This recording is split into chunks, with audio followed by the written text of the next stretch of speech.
அன்பு வணக்கம். வினைச்சொல் அப்படிங்கிற நிகழ்ச்சிக்கு உங்களை வரவேற்பதில் மிக்க மகிழ்ச்சி அப்படின்னே சொல்லலாம்.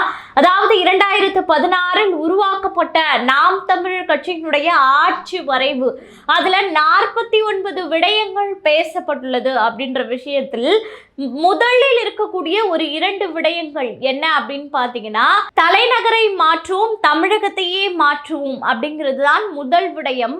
அதன் பிறகு இரண்டாவது என்ன அப்படின்னு பார்த்தீங்கன்னா, தன்னலமற்ற அன்பான சர்வாதிகாரம்.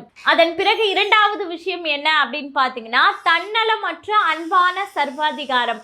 ஆகவே இந்த 2 விடயங்கள் பற்றி தான் தற்போது நம்ம இந்த காணொலியில முழுமையாக பார்க்க போறோம். என்ன சொல்லி இருக்காங்க அப்படிங்கிற ஒரு விஷயங்களை முழுமையாக நம்ம இந்த காணொலியில பார்க்க போறோம். முதல்ல தலைநகரை மாற்றும், தமிழகத்தையே மாற்றும் அப்படின்ற ஒரு முனைப்பை நாம் தமிழர் கட்சி கையில் எடுத்திருக்கு. எதற்காக? தலைநகர்ல என்ன பிரச்சனை, ஏன் தலைநகரை மாத்தினா தமிழகமே மாறும் சொல்லி நாம் தமிழர் கட்சி கூறுகிறது அப்படின்னா, அதற்கு பல விஷயங்கள் இருக்கு. ஏன்னா நம்மளுடைய தமிழ்நாடு அப்படின்னு எடுத்துக்கிட்டோம்னா ஒரே ஒரு தலைநகரம் சென்னை அப்படின்னு நம்ம எடுத்துக்கிட்டோம்னா, அந்த சென்னையை மட்டும் நம்ம தலைநகரமாக வைத்துள்ளதால் என்னென்ன மாதிரியான பிரச்சனைகள் உருவாகுது அப்படின்னா, மருத்துவம் ஆகட்டும், கல்வி ஆகட்டும், சாலையில் இருக்கக்கூடிய அந்த போக்குவரத்து நெரிசல், ஏன் ஒரு அவசர ஊர்தி கூட பார்த்தீங்கன்னா பேஷண்ட்டை ஏற்றி கொண்டு ஒரு உடனடியாக கடந்து செல்வதற்கு நம்முடைய இந்த சென்னை தலைநகரமாக இருப்பதால் அது சாத்தியமாக வாய்ப்பில்லாமல் இருக்கு. காரணம் என்னன்னா, நெரிசல். அதாவது கிராமப்புறங்களில் இருக்கக்கூடிய மக்கள் எல்லாமே வேலை, மருத்துவம், கல்வி இப்படின்னு பல வளர்ச்சிக்காக என்ன பண்ணுறாங்க அப்படின்னா, கிராமப்புறத்தை சேர்ந்த இளைஞர்கள் எல்லாமே சென்னையை நோக்கி படையெடுக்கிறார்கள். ஆகவே தொழில் வளர்ச்சிக்காக சென்னை, தமிழ்நாட்டினுடைய ஒரே தலைநகரமான சென்னையை நோக்கி படையெடுக்கிறாங்க. ஆகவே கிராமப்புறங்கள் என்ன ஆயிடுது? காலி ஆயிடுது. ஆனால் சென்னை நிரம்பி வழியுது. சரி, இதற்கு என்ன ஒரு மாற்றி நாம் தமிழர் கட்சி ஆட்சி வரைவில் சொல்லியிருக்காங்க? அப்படி என்ன மாற்றத்தை அவர்களால் ஏற்படுத்தி விட முடியும் அப்படின்ற ஒரு கேள்வி இருக்குல்ல. அதற்கு மிகவும் அழகான ஒரு தொகுப்பாக 5 தலைநகரங்களை நம்ம பார்த்தீங்கன்னா தமிழகத்தில் உருவாக்கினால் இந்த சிக்கலில் இருந்து மீள முடியும் அப்படின்றதை முதன்மை ஒரு நோக்கமாக கொண்டிருக்காங்க. அது மட்டும் இல்லாமல் அந்த 5 தலைநகரங்களையும் ஒவ்வொரு தலைநகரும் ஒவ்வொரு விஷயங்களுக்கு சிறப்பாக இருக்கும் அப்படின்றது போல பிரித்து அந்த தலைநகரை நாங்கள் உருவாக்குவோம் என்று நாம் தமிழர் கட்சியில சொல்றாங்க. அது என்னென்ன மாவட்டங்கள் அப்படின்னு பார்த்தீங்கன்னா, முதலில் சென்னை. சென்னை அப்படின்னு எடுத்துக்கிட்டோம் அப்படின்னா, திரைக்கலை, துறைமுகம், கணினி, தொழில்நுட்பத்திற்கான வசதிகள் அப்படின்னு இந்த துறைகளை சார்ந்த விஷயத்திற்கு மட்டும் நம்ம சென்னையை நோக்கி போக வேண்டிய கட்டாயமா இருக்கும். சென்னையில் திரைக்கலை, ஏன்னா நம்ம இங்கே அதிகமாக பார்த்தீங்கன்னா தியேட்டர்ஸ் இருக்குது. இன்னொன்று துறைமுகம், மெயினாக ஹார்பர் மூலியமாக தான் வெளிநாட்டுக்கு பொருட்களை நம்ம ஏற்றுமதியும் செய்கிறோம், இறக்குமதியும் செய்கிறோம். ஆகவே அது இந்த சென்னையை நம்ம ஒரு பிரதான ஒரு தலைநகராக பயன்படுத்திக்கலாம். அதன் பிறகு என்ன சொல்கிறாங்கன்னா, கணினி தொழில்நுட்பம் வளர்ச்சி, அதாவது ஐடி கம்பெனிஸ் பார்த்தீங்கன்னா சென்னையில் அதிகமாக இருக்குது. ஆகவே அது சார்ந்த அந்த தொழிலில் பயன்பெறுவதற்கு நாம் சென்னையை ஒரு தலைநகரமாக பயன்படுத்திக்கலாம் அப்படின்றாங்க. சரி, மற்ற விஷயங்களுக்கு அதுக்குன்னு பிரிச்சிருக்காங்க. அடுத்ததா பார்த்தீங்கன்னா திருச்சி எதற்காக இவங்க ஒரு தலைநகராக செலக்ட் பண்ணுறாங்க அப்படின்னு பார்த்தீங்கன்னா, அதாவது அனைத்து கட்சிகளுமே முதல்ல தன்னுடைய பிரச்சார கூட்டத்தை தொடங்கிய ஒரு இடம், சென்டிமெண்டான இடம் பார்த்தீங்கன்னா திருச்சி. எதுக்காக அந்த திருச்சியில் தொடங்குறாங்க அப்படின்னு பார்த்தீங்கன்னா, திருச்சி தமிழ்நாட்டினுடைய ஒரு மையப்பகுதியாக இருக்குது. ஆகவே இப்போ நம்ம உதாரணத்துக்கு இருக்கக்கூடிய, அதாவது கன்னியாகுமரியிலேருந்து சென்னைக்கு வரணும்னு வச்சுக்கோங்களேன், ஒரு 1.5 நாள் 2 நாள் ஆகுது அப்படின்னா, இதே திருச்சி மையப்பகுதியாக இருக்கும்போது ஒரே நாளில் சென்னைக்கு சென்று வந்து விடலாம். ஆகவே இங்கே இருக்கக்கூடிய அந்த திருச்சியையும் நம்ம ஒரு தலைநகராக பயன்படுத்தி கொண்டோம் அப்படின்னா, அதுவும் மையப்பகுதியில் இருக்கும்போது சுற்று வட்டார கிராமங்களை சேர்ந்தவங்க அங்கே இருக்கக்கூடிய தலைநகரினுடைய வளர்ச்சியின் காரணமாக அங்கேயே தொழில் செய்யலாம், அங்கேயே தொழில் செய்து முன்னேறலாம் அப்படின்னு சென்னையை நோக்கி படையெடுக்க வேண்டிய அவசியம் கிடையாது அப்படின்ற நோக்கத்திற்காக தான் இதை அவங்க சொல்றாங்க. இன்னொன்று, அந்த திருச்சியில் என்னென்ன விஷயங்கள் சொல்லப்படுது அப்படின்னா, செயலாண்மை வசதிக்காக தமிழ்நாட்டின் தலைநகராக மாற்றப்படும் அப்படின்றாங்க. நாட்டின் மையப்பகுதியில தான் வந்து பாத்தீங்கன்னா ஒரு தலைநகரம் இருக்கணும் அப்படின்றதுக்காக என்ன பண்றாங்கன்னா திருச்சி வந்து செலக்ட் பண்றாங்க. இது வந்து இங்க மட்டும் இல்ல, பல நாடுகள்ல, அமெரிக்கா, சீனா போன்ற பல நாடுகள்ல வந்து பாத்தீங்கன்னா இந்த மாதிரி நிர்வாக வசதிகளுக்காக பல அதாவது துணை தலைநகரங்கள் உருவாக்கப்பட்டிருக்கு.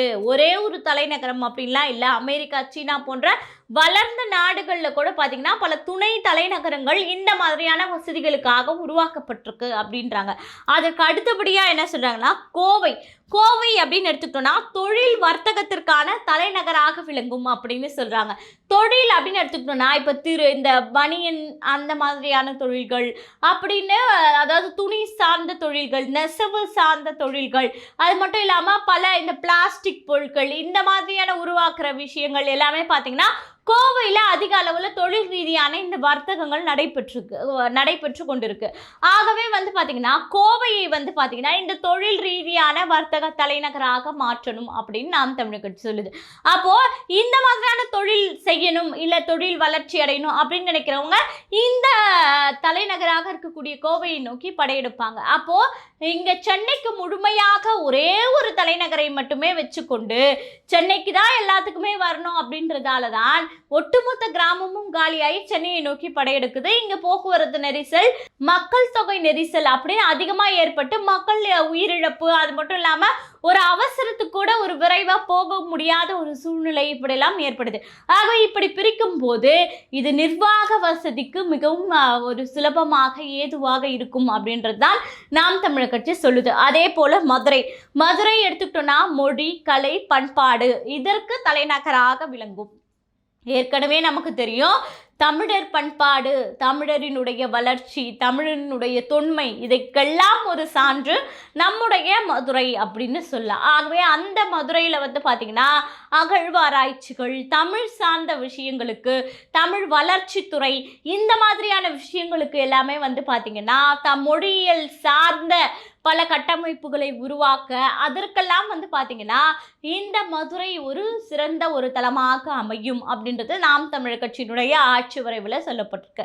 அதன் பிறகு கன்னியாகுமரி அப்படின்னு எடுத்துக்கிட்டோம்னா தமிழர் மெய்யியலுக்கான ஒரு தலைநகராக விளங்கும் அப்படின்றதே நாம் தமிழர் கட்சி சொல்லுது. ஆகவே ஒரே தலைநகரம், ஒரே இடம்தான் அப்படின்னும் போது இருக்கக்கூடிய மக்கள் எல்லாமே இந்த ஒரே இடத்தில் தான் கிடைக்கும் என்பதற்காக படையெடுப்பதற்கும் 5 இடங்கள் சென்னை, திருச்சி, கோவை, மதுரை, கன்னியாகுமரின்னு இப்படி 5 விஷயங்களை, 5 தலைநகரங்களை பிரித்து அந்தந்த தலைநகரத்தில் இந்தந்த சிறப்புகள், இந்தந்த மாற்றங்கள் இருக்கும் அப்படின்னு சொல்லி விளக்கும் போது மக்கள் வந்து எல்லா தலைநகரங்களையும் பயன்படுத்தி முன்னேறுவார்கள். அது மட்டும் இல்லாமல் இருக்கக்கூடிய கிராமங்கள் காலியாகாது. அங்கே வேலை செஞ்சுட்டு உடனடியாக வீடு திரும்பக்கூடிய அளவில் இருக்கக்கூடிய பயணங்களாக கூட மாற்றிக்கொள்வார்கள் அப்படின்ற ஒரு நோக்கத்தில் நாம் தமிழர் கட்சி இத்தகைய முன்னெடுப்பை, முதல் தலைநகரை மாற்றுவோம், தமிழகத்தையே மாற்றுவோம் அப்படின்ற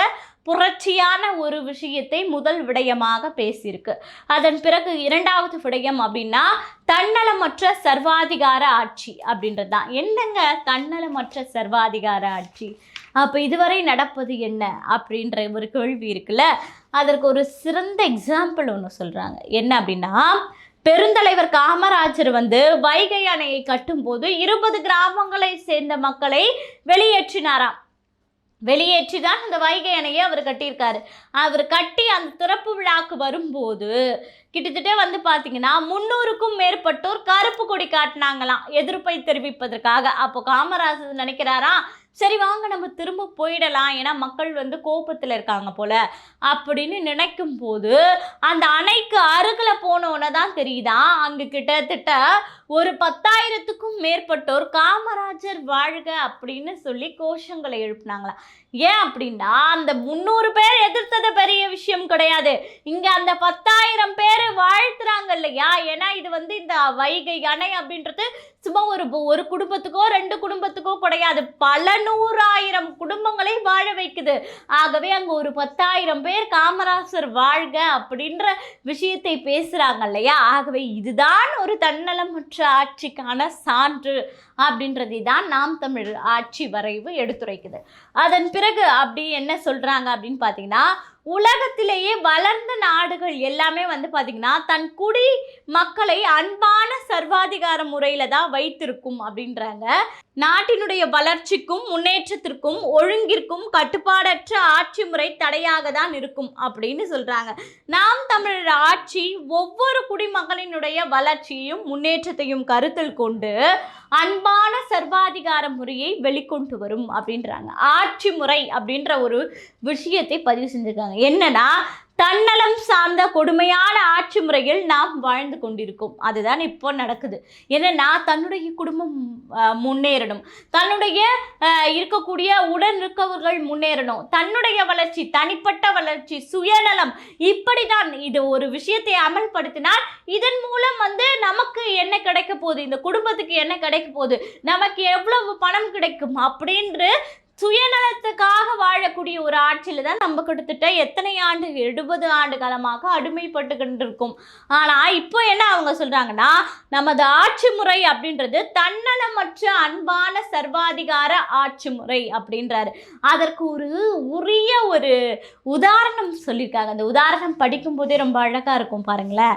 என்னன்னா, ஒரு குழந்தை சாக கிடக்குதுன்னு வச்சுக்கோங்களேன். அந்த குழந்தையை நீங்க பிழைக்க வைக்கணும் அப்படின்னா ஒரு ஊசியை போடணும். என்ன பண்ணணும்? ஒரு ஊசியை போடணும்.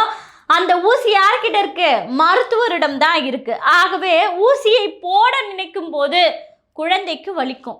ஊசியை போட்டால் கண்டிப்பாக குழந்தைக்கு வலிக்கும். ஆகவே வலியை பொருட்படுத்தாமல் ஊசி போட்டு குழந்தையை காப்பாற்றும் செயல்தான் தன்னலமற்ற ஆட்சி முறையினுடைய ஒரு வெளிப்பாடு அப்படின்னு. எவ்வளோ அழகாக இருக்குல்ல.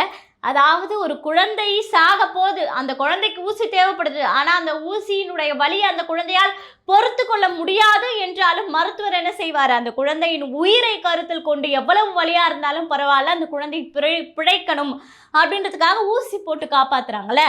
அதே போல தான் இந்த நாம் தமிழர் கட்சியினுடைய கையில் நீங்கள் ஆட்சியை கொடுத்தால் தன்னலமற்ற சர்வாதிகார ஆட்சி முறை, அதற்கு ஒரு சிறந்த உதாரணத்தை தான் இதை குறிப்பிட்டிருக்காங்க.